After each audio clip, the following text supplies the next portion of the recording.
So for more on South Africa's economic outlook, we're joined now by Marek Hanush, who's the World Bank's senior country economist for South Africa. Thank you so much for making the time for us this evening. Let's talk about the overall outlook. You're expecting an improvement this year. What's that based on?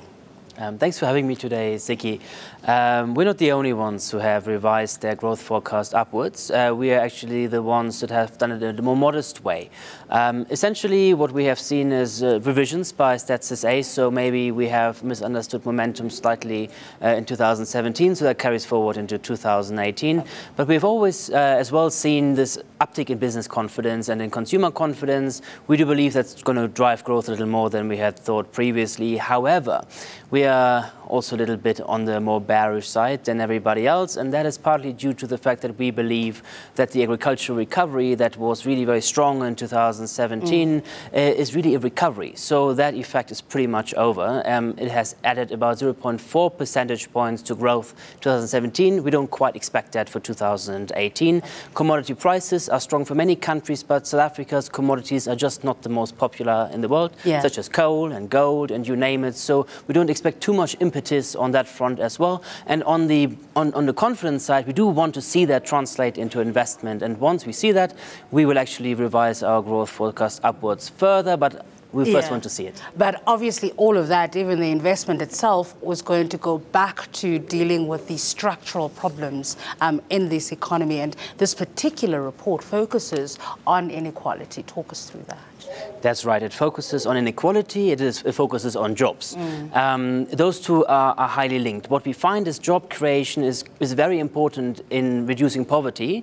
It also plays a role in reducing inequality. However, this is a very skills-intensive economy. So if you just grow more, but you don't have the skills that are required to meet the demands of firms, then you will not necessarily bring down inequality. In fact, inequality can go up because you don't have enough skilled people. So their wages will just increase. When the economy grows, it doesn't necessarily mean you create more jobs for other people. Certainly.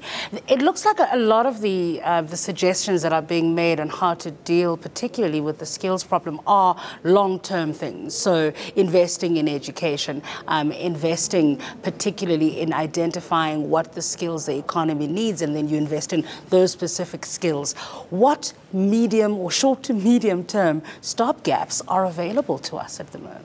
Yes, Siki, you know, the World Bank works in the space of poverty and inequality. Our thinking is always long-term because these things just take a really long time to materialize.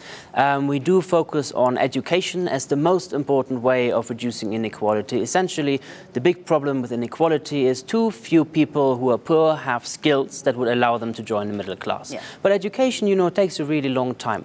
You first need to fix basic education to have the people who can then join universities and do well in university, then earn a high wage later. So you need to fix basic education, takes a long time. So the more short term is what we have looked at is really tertiary education. So we do believe that it makes a lot of sense to provide more access to poor people and subsidize that.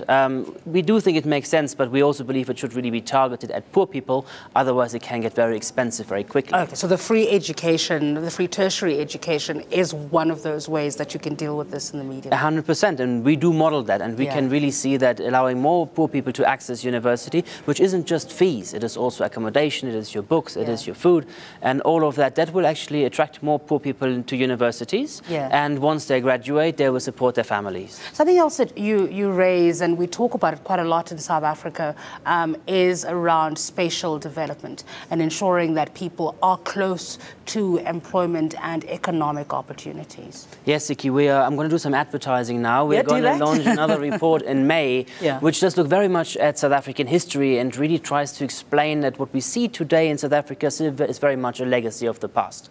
And maybe you can't see this as strongly as in the spatial legacy. And too many people live too far away from where the jobs are.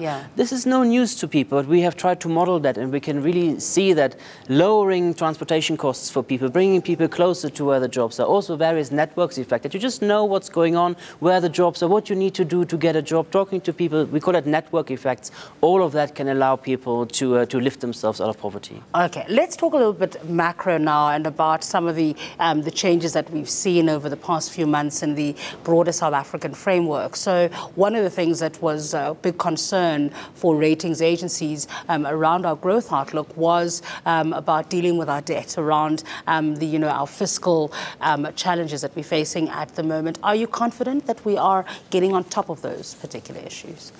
Yes, we believe that the budget, the 2018 budget, was a strong one. It has certainly sent a strong signal to markets and to the rating agencies.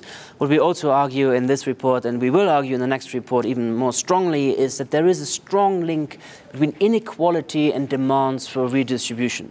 Because when a society is considered unfair, some people just have a lot more than me. Yeah. I want part of that, and I want a piece. And that means there's constant demand for redistribution, and we do see that in the budget. So if you look at our report, we can predict the size of the South African government using inequality as one of our variables. So inequality directly translates into the size of government. So if the growth doesn't happen and the jobs don't come, there will be more demands for redistribution. We'll put constant pressure on the budget deficit, and we hope it's not going to become an issue again with the rating agencies. We'll leave it there. Thanks for your time. Today, Marek Hanush is World Bank Senior Country Economist for South Africa.